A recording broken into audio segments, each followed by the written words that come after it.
নমস্কার, আমি পিয়ালি। তোমরা সকলে কেমন আছো? আশা করি ভালো আছো। আমরাও সকলে ভালো আছি। আজকের আবারও একটি নতুন ব্লগে তোমাদের সকলকে স্বাগত জানাই। আর আজকের এখন থাকতে তোমাদেরকে সাথে নিয়ে ব্লগটা শুরু করলাম। এখন বাজে সকাল 9টা। তো ভীষণ ঠান্ডা পড়েছে আর ভীষণ মেঘলাও ওয়েদার। গতকাল যেহেতু বাপের বাড়ি থেকে ফিরেছি, মানে ওই যে বললাম না যে বাবার কাজের সময় গিয়েছিলাম, আমি চলে এসেছিলাম আবার গিয়েছিলাম, এরকম করে আর তারপরে ব্লগটা দিতে পারিনি। তোমরা হয়তো আশা করি জানো, যারা দেখলে বুঝতে পারবে। তো সেই কারণে আবার গতকাল গিয়েছিলাম, মানে 23শে জানুয়ারি ছিল, আর আজকের হচ্ছে তোমার 24শে জানুয়ারি এই ব্লগটি। তো আজকের অনেকটাই লেটে মানে দিব, হয়তো তোমরা দেখলে বুঝতেই পারবে। এত মেঘলা ওয়েদার, তাই কারণে বিছনাও তোলা হয়নি, ছেলেও শুয়েছিল, ওঠেও নি, তাই কারণে আর জোর করিনি। সকাল 9টা থেকে দুপুর 2টো পর্যন্ত সংসারের কাজগুলো যেভাবে গুছিয়ে করে থাকি। বিছনাটা গোছানো হয়ে গিয়েছে, এইবারে আমি চলে এলাম ফ্রাই প্যান বসিয়ে। এবারে এখন বেডটাকে সেঁকে নেব উল্টে পাল্টে বেশ, কারণ সকাল সকাল উঠে গিয়েছিলাম আর দৌড়ে ঘরে তো জল দিয়ে হাজব্যান্ডকে চা করে দিয়েছিলাম, টিফিন করে দিয়েছিলাম।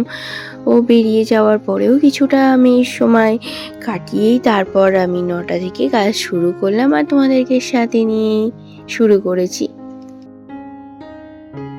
ছেলে উঠে পড়েছে, ব্রাশ করে নিয়েছে, আর আমি সেই মতন বেডটাকে বেশ উল্টে পাল্টে গরম করে নিলাম। আর এদিকে আমি তোমার দুধটা বসিয়ে দিলাম, যেহেতু আজকে একটু কফি বানিয়ে নেবো আর চা খাবো না। ছেলে বেডটা অতটা পছন্দ করে না, তাই কারণে আমি ওই আলু সেদ্ধ বসিয়ে দিলাম ও মুড়ি দিয়ে খাওয়ার জন্যে। আর এদিকে আমি বেডটা গরম করে রেখে দিয়েছি, আর এদিকে আমি তো দুধটা গরম হয়েই গিয়েছে। এবারে আমি চিনিটা অল্প করে সামান্য দিয়ে দিলাম। আর যেটা সচরাচর সবাই করেই থাকে, এই যে গরম দুধটা কফিটার মধ্যে দিয়ে ভালো করে নাড়াচাড়া করে গ্লাসের মধ্যে দুধগুলার মতন এই যে করে নিলাম, আর এই যে দুধের মধ্যে কফিটা দিয়ে দিলাম। তো আমার কফিটা বেশ হয়ে গেল রেডি, এবার নামিয়ে নিলেই ফিনিশ। আর এই যে বেড আর কফি, আমি যে তর সইতে পারি না, কারণ এটা খুব পছন্দের জিনিস। আর ততক্ষণে আলু সেদ্ধটা হোক, তো আমি তারপর এটা খেতে থাকি।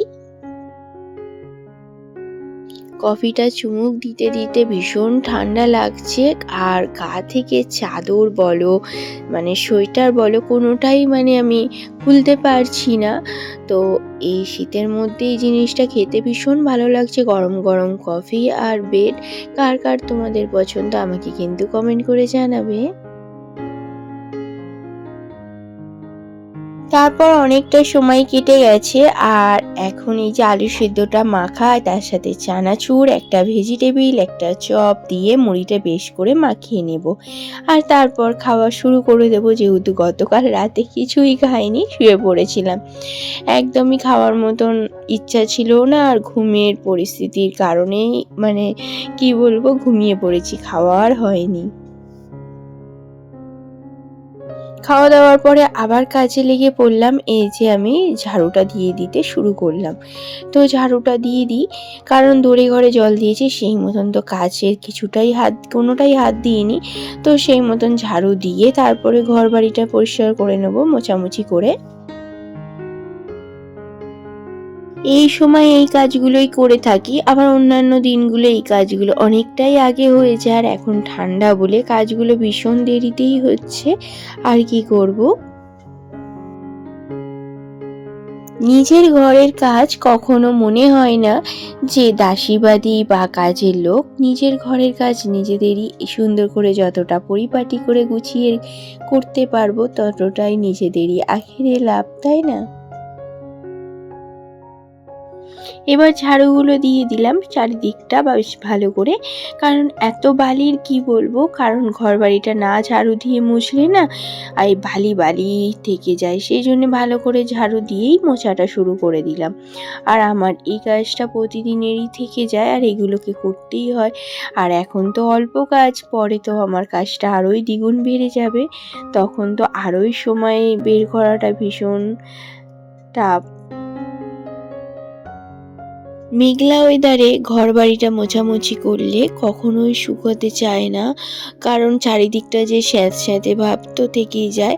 আর ফ্যান চালালেও শুকাতে ভীষণ টাইম লেগে যায়, আর শুকালেও কিছুটা যেন কোণে কোণে ভিজে ভিজে ভাবও থেকেই যায়। কিছুটা নিয়ম রক্ষাও বলতে পারো, আর কিছুটা আমাদের বাতিকও বলতে পারো, কারণ এই কাজগুলো প্রতিদিনের মতন না করে থাকলে সংসারে এগুলো অকল্যাণ বলে।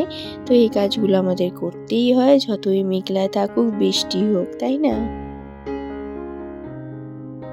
ঘর বাড়িটা মোছামুছি করে রান্না করতে চলে এলাম। এদিকে এই যে তেলের মধ্যে ফুলকপিগুলো কেটে নিয়ে এবারে ভালো করে ভেজে নেব, কারণ জলের মধ্যে আলাদা করে ভাবাইনি, তো ভেজে নিয়েই করব ভাবলাম আজকে রান্নাটা।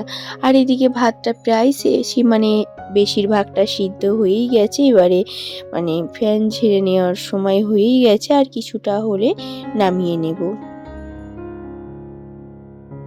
এদিকে আমার ফুলকপিটাও বেশ প্রায় লাল লাল হয়ে গিয়েছে, আর এরপরে আলুটা দিয়ে বেশ ভালো করে ভাজা করে নেব দুটোকেই। এখন এই সিজনের হোক বা পরের সিজনই হোক, ফুলকপি জিনিসটা একটু ভালো করে না ভেজে রান্না করলে পছন্দও হয় না বা ভালোও লাগে না। আর এদিকে দেখো পেঁয়াজ, আদা, রসুন, টমেটো এটাকেই পেস্ট করে নেবো বেশ ভালো করে। এই মশলাটা আমার যে খুব পছন্দের, তাই এই রকম ধরনেরই আমি মশলাটা করে থাকি। আর ধনে আর জিরে গোটা দিলাম না, অন্যান্য দিন আমি যেমন দিয়ে করে থাকি। আর এই তো দেখো মশলাটা আমার হয়ে গেছে, এবার বেশ ভালো করে এই মশলাটা দিয়ে কষিয়ে নেব। আলু ফুলকপিটা যেভাবে ভেজেছি 50% সিদ্ধ হয়েই গেছে, আর মশলাটার সাথে এবারে কষিয়ে নেব বেশ ভালো করে। আর এই মশলাটা দিয়ে বেশ কষালে আর মানে একটা কাঁচা ফ্লেভারটার গন্ধ ছাড়বে না মশলার। আর এতে নুন, হলুদ যেটা দিয়ে দিই, আর লঙ্কার গুঁড়ো একটু মিষ্টি স্বাদ মতন দিয়ে বেশ ভালো করে কষিয়ে নিচ্ছি। আর তার সাথে আছে কড়াইশুঁটিটাও দিয়ে দিলাম, কারণ পরে দিলাম। ফুলকপি আলুটা বেশ প্রায় অর্ধেক সিদ্ধ হয়েই গেছে, যেভাবে আমি মানে ভেজে রান্না করছি, আবার তার সাথে মশলাটাকে আবার কষিয়ে নিচ্ছি। এইভাবে তোমরাও যদি তরকারিটা করে থাকো না, বেশ ভালো হবে।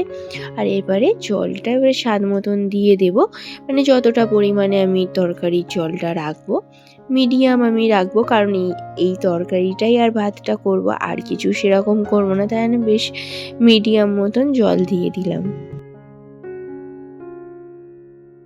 কিছুক্ষণ ফুটতে দিলাম, আর ফুটে ওঠা হয়ে গেছে। আর এবারে আমি এই গামলিটার মধ্যে তরকারিটাকে ঢেলে রেখে দিচ্ছি, কারণ এবারে এই মানে কড়াইটা ধুয়ে এবারে মাছটা ভাজবো। আর মাছটা ধোয়া হয়ে গেছে, এই যে নুন হলুদটা এবারে মাখিয়ে নেব।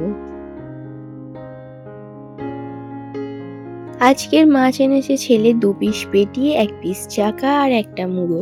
মুড়োটা যেহেতু আমার পছন্দের, তাই কারণে ওটা আমার পছন্দের জিনিস বলেই 1 পিস এক্সট্রা নিয়ে এসেছে মুড়োটা। আর ওটাও ভেজেই তরকারিতে দিয়ে দেবো, কিন্তু আগে মাছ আর পেটি মাছটা মানে গাঁতা মাছ আর পেটি মাছটা বেশ ভালো করে লাল লাল করে ভাজা করে নেবো, তারপর মুড়োটা দেবো। যেহেতু আমার হাজব্যান্ড তো মুড়োটা পছন্দ করে না, তাই এনে তরকারিতে দিলেও আমাকে আগে তুলে রাখতে হবে, কারণ তরকারিতে দেখলে না ও পছন্দটা খুব একটা করে না, ওই জন্যে।